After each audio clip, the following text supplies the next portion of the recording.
क्या आप 500 करोड़ के सोने के लिए जेल में जाने का जोखिम उठा सकते हैं? आपका डियर लिसनर्स, हमारे चैनल पर स्वागत है, जहां कहानियां सिर्फ सुनी नहीं जाती, महसूस की जाती हैं। आज हम बात करेंगे मूवी गोल्डन एस्केप की, एक ऐसी कहानी जो दिखाती है कि कभी-कभी जिंदगी का असली खजाना वो नहीं होता जिसकी हम तलाश करते हैं। जंग एक स्ट्रगलिंग राइटर था, जिसकी जिंदगी में एक ही सपना था, फिल्में लिखना। लेकिन उसकी कहानियां कभी पूरी नहीं हो पाती थीं। एक दिन वो अपने प्रोड्यूसर से मिलने कसिनो पहुंचा, जहां प्रोड्यूसर किसी दूसरे राइटर को डेडलाइन मिस करने के लिए पीट रहा था। जंग की कहानी भी अधूरी थी, इसलिए उसने 1 महीने की मोहलत मांगी, लेकिन उसे मिले सिर्फ 4 दिन या फिर पैसे वापस करने होंगे। घर लौटकर जंग लिखने बैठा, लेकिन उसका दिमाग बिल्कुल खाली था। उसकी नज़र एक बॉक्स पर पड़ी, जो उसके दादा ने भेजा था। उसमें से एक लेटर निकला, जिसे पढ़ते-पढ़ते उसे नींद आ गई। और फिर उसने एक अजीब सपना देखा, उसके पुरखों का घर, जिसके नीचे करोड़ों का सोना दबा था, लेकिन अब वहां एक जेल बन चुकी थी। जब उसकी आंख खुली, तो उसे लगा ये सिर्फ एक सपना था, लेकिन बॉक्स से निकला नक्शा बिल्कुल जेल के लेआउट से मिलता-जुलता था। और तभी जंग के दिमाग में एक विचार आया, क्या सचमुच वहां सोना हो सकता है? क्या ये उसके गरीबी भरे जीवन से छुटकारा पाने का आखिरी मौका है? जंग ने एक प्लान बनाया, उसे जेल के अंदर जाना था, तो उसने अपने पड़ोसी का लैपटॉप छत से नीचे फेंक दिया, और इतनी छोटी सी वजह से उसे जेल भेज दिया गया। अब उसका मिशन शुरू हुआ था, अपने पूर्वजों का खजाना ढूंढने का। जेल में पहुंचते ही उसे पता चला कि वहां दो पावरफुल गैंग्स का राज था। एक गैंग का लीडर था क्रैब, जो अपने साथियों की रक्षा के लिए कुछ भी कर सकता था। दूसरा था बाओ, एक खतरनाक कैदी, जिसकी गैंग में शामिल होने के लिए उसकी थूकी हुई चाय पीनी पड़ती थी। जब बाओ के आदमी जंग को उसकी गैंग में शामिल होने के लिए जबरदस्ती करने लगे, तो अचानक क्रैब आ गया। ये मेरे कमरे में रहता है, इसलिए मेरी गैंग का हिस्सा है। क्रैब की आवाज में एक अजीब सा अपनापन था। बाओ को ये बर्दाश्त नहीं हुआ। उसने जंग की जिंदगी नर्क बनाने का फैसला कर लिया। अगले दिन उसने जंग को कॉकरोच वाला दलिया खिलाने की कोशिश की। क्रैब ने ये देखा, और दोनों गैंग्स के बीच भयंकर फाइट हो गई। अगले दिन जंग को सफाई का काम मिला। ये उसके लिए परफेक्ट मौका था। वो बरगद के पेड़ के पास गया, जहां पुराना कुआं होना चाहिए था, लेकिन वहां कुछ नहीं मिला। निराश होकर वो लाइब्रेरी तक पहुंचा, जहां बाओ और उसके आदमियों ने उसे बुरी तरह पीटा और कूड़ेदान में फेंक दिया। क्रैब ने जब देखा कि जंग नहीं लौटा, तो उसने बाओ से पूछा। बाओ ने कहा कि वो बताएगा, लेकिन पहले क्रैब को उसकी थूकी हुई चाय पीनी होगी। और क्रैब ने अपने साथी के लिए वो चाय पी ली। फिर उसने जंग को कूड़ेदान से निकालकर उसकी जान बचाई। तुम्हें मेरी रक्षा करने की जरूरत नहीं है, जंग ने गुस्से में कहा। जब से तुमने मुझे अपने साथ शामिल किया है, मेरी मुश्किलें बढ़ती ही जा रही हैं। इस पर क्रैब शांत हो गया। कुछ देर बाद उसने जंग से अपनी कहानी शेयर की। कई साल पहले उसका जंग नाम का एक दोस्त था, जिसने क्रैब को बचाने के लिए अपनी जान दे दी थी। उस दिन से क्रैब ने कसम खाई थी कि वो हमेशा अपने दोस्तों की रक्षा करेगा। जंग को अपने व्यवहार पर शर्म आई, और उसने क्रैब को अपना असली मकसद बताया। क्रैब ने उसकी मदद करने का फैसला किया, बिना कुछ मांगे। मुझे सोने का कोई हिस्सा नहीं चाहिए, क्रैब ने कहा। क्या आपने कभी ऐसा निस्वार्थ प्यार देखा है, जहां कोई बिना कुछ मांगे आपकी मदद करे? अब उन्होंने एक प्लान बनाया। जंग ने स्टोर रूम के गार्ड की गर्दन पर केमिकल छिड़क दिया, जिससे उसे एलर्जी हो गई। फिर उसकी यूनिफॉर्म चुराकर वो स्टोर रूम में घुस गया और जेल का नया मैप हासिल किया। उससे पता चला कि पुराना कुआं लॉन्ड्री रूम में है। जंग और क्रैब दीवार तोड़कर अंदर गए। वहां उन्हें एक सुंदर स्टिक मिली, जिसे निकालते ही उनके सामने सोने के आ गए, जिनकी कीमत 500 करोड़ से भी ज्यादा है। उनमें से जंग ने कुछ बार्स क्रैब को देने चाहे, लेकिन उसने मना कर दिया।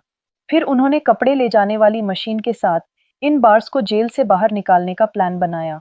ये मशीन 22 तारीख को एक वेयरहाउस में जाने वाली थी, उसी दिन जब जंग रिहा होने वाला था। क्रैब बेहद खुश था कि जंग अपना कर्ज चुकाकर फिल्में बना सकेगा। दोनों ने एक रेस्टोरेंट खोलने का वादा किया, लेकिन अगले दिन बाव ने जंग पर लॉन्ड्री रूम में हमला कर दिया, जहां उसे वो बार्स दिखे जो उसने उससे छीन लिए। जब गार्ड्स आए, तो बाव ने झूठ बोला कि वो तो जंग की मदद कर रहा था, और जंग ने भी उसकी हाँ में हाँ मिला दी। ये देखकर क्रैब को समझ आया कि जंग के लिए सोने से बढ़कर कुछ नहीं है। उसका दिल टूट गया। कुछ समय बाद क्रैब को खबर मिली कि उसकी बेटी हॉस्पिटल में है, उसकी हालत गंभीर है। वो जंग से मिलने गया, जो बाओ के साथ भागने की योजना बना रहा था। क्रैब ने भी उनके साथ जाना चाहा, सोने के लिए नहीं, अपनी बेटी को देखने के लिए। तीनों ने जेल की एनिवर्सरी पार्टी के दौरान भागने का प्लान बनाया। उन्होंने क्लोरीन गैस के गुब्बारे फुलाए और जब हेड गार्ड भाषण दे रहा था, उनमें धमाका कर दिया। मौका मिलते ही वो तीनों सुरंग के रास्ते निकलने लगे। रास्ते में जंग को चोट लग गई। क्रैब ने प्लास्टिक से उसके घाव को बंद किया और उसकी मदद की। आखिरकार वो समुद्र तक पहुंचे, जहां बाव के आदमियों की नाव उनका इंतजार कर रही थी। लेकिन अचानक बाव ने चाकू निकाल लिया। वो दोनों को मारकर सारा सोना लेना चाहता था। तुम सारा सोना ले जाओ, बस हमें जिंदा छोड़ दो, जंग ने कहा। लेकिन बाव ने क्रैब को समुद्र में धकेल दिया। क्रैब ने एक रस्सी पकड़ ली, जिसका दूसरा सिरा जंग के हाथ में था। बाव उनकी मजबूरी पर हंस रहा था, लेकिन अचानक क्रैब ने मौका देखकर बाव को ही समुद्र में फेंक दिया। अब जंग पूरी ताकत से क्रैब को ऊपर खींचने की कोशिश कर रहा था, और उस पल उसे एहसास हुआ कि क्रैब ने हमेशा एक सच्चे दोस्त की तरह उसका साथ दिया था। सोने की चमक में वो अपने दोस्त की कीमत भूल गया था। आखिरकार वो क्रैब को ऊपर खींचने में कामयाब हुआ। तभी गार्ड्स वहां पहुंच गए।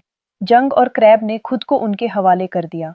कुछ दिन बाद क्रैब को खबर मिली कि उसकी बेटी की सर्जरी सफल रही है और वो अब बिल्कुल ठीक है। उसे गार्ड्स के साथ अपनी बेटी से मिलने की इजाजत मिल गई।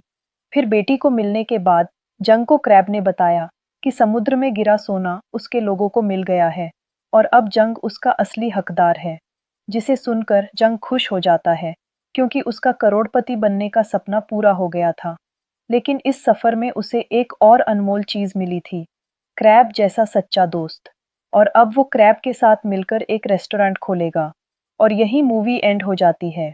जब जंग ने उस सुनहरी चमक को अपनी मुट्ठी में महसूस किया, तो एक पल के लिए उसे लगा कि दुनिया उसकी हो गई है। लेकिन जब उसकी नजर उस दोस्त पर पड़ी, जिसने अपनी जान की बाजी लगाकर उसे बचाया था, तो सोने की वो चमक फीकी पड़ गई। उस दोस्त की आंखों में उसे वो सच्चाई दिखी, जो सोने के अनगिनत सिक्कों में भी नहीं थी। वो सच्चाई थी निस्वार्थ प्रेम की, सच्ची दोस्ती की, एक ऐसे बंधन की जो किसी भी चीज से ज्यादा मजबूत और कीमती था। जंग को एहसास हुआ कि असली गोल्डन एस्केप किसी खदान से सोना निकालकर भागना नहीं था, बल्कि अपने अंदर के लालच, अकेलेपन और स्वार्थ की बेड़ियों से आजाद होना था। वो खजाना, जिसे वो बाहर खोज रहा था, वो तो कब से उसके साथ था, एक दोस्त के रूप में, एक हमदर्द के रूप में। ये कहानी एक गूंज बनकर हमारे दिलों में बस जाती है। ये हमें पूछती है, क्या हम भी अपनी जिंदगी की भागदौड़ में उस इमेजिनरी सोने की चमक के पीछे उन अनमोल रिश्तों को पीछे छोड़ आए हैं, जो हमारी असली दौलत हैं? क्या हमने कभी मुड़कर देखा है कि कौन है जो बिना किसी उम्मीद के, बिना किसी शर्त के हमारा हाथ थामे खड़ा है, हमारी हर मुश्किल में हमारा साया बनकर? अक्सर हम उन कंधों को नजरअंदाज कर देते हैं जो हमें सहारा देते हैं, उन आवाजों को अनसुना कर देते हैं जो हमें सही राह दिखाती हैं, सिर्फ इसलिए क्योंकि हमारी आंखें किसी दूर की मायावी चमक पर टिकी होती हैं। पर जब जिंदगी की असलियत सामने आती है, जब ठोकर लगती है, तब समझ आता है कि वो चमक तो पल भर की थी, असली सहारा तो वही रिश्ते थे जिन्हें हमने इम्पोर्टेंस नहीं दी। गोल्डन एस्केप सिर्फ एक फिल्म नहीं, बल्कि एक आईना है, जो हमें दिखाता है कि जिंदगी का असली सोना हमारे अपने हैं, हमारा परिवार, हमारे दोस्त, वो लोग जो हमें वैसे ही अपनाते हैं जैसे हम हैं। उनकी हंसी, उनका साथ, उनका विश्वास ही वो खजाना है जिसे कोई चुरा नहीं सकता, जो वक्त के साथ और चमकता है। तो अगली बार जब आप किसी सोने के पीछे भागें, तो एक पल रुककर जरूर सोचिएगा, कहीं इस दौड़ में आप वो हीरे तो नहीं खो रहे जो आपके आसपास बिखरे पड़े हैं, सच्चे इंसानी रिश्तों के रूप में। क्योंकि असली मुक्ति दौलत में नहीं, बल्कि प्रेम और रिश्तों की गर्माहट में है। और यही जिंदगी का सबसे सुनहरा, सबसे अनमोल सच है। आज के लिए बस इतना ही माय डियर लिसनर्स। अगर आपको ये मूवी पसंद आई, तो वीडियो को लाइक करें, शेयर करें और हमारे चैनल को ऐसी और वीडियोस देखने के लिए याद से सब्सक्राइब ज़रूर कर लें। मिलते हैं बहुत जल्द एक और फिल्म की कहानी के साथ। तब तक अपना ख्याल रखिए, खुश रहिए और अच्छी फिल्में देखते रहिए। Till then, good bye my dear listeners.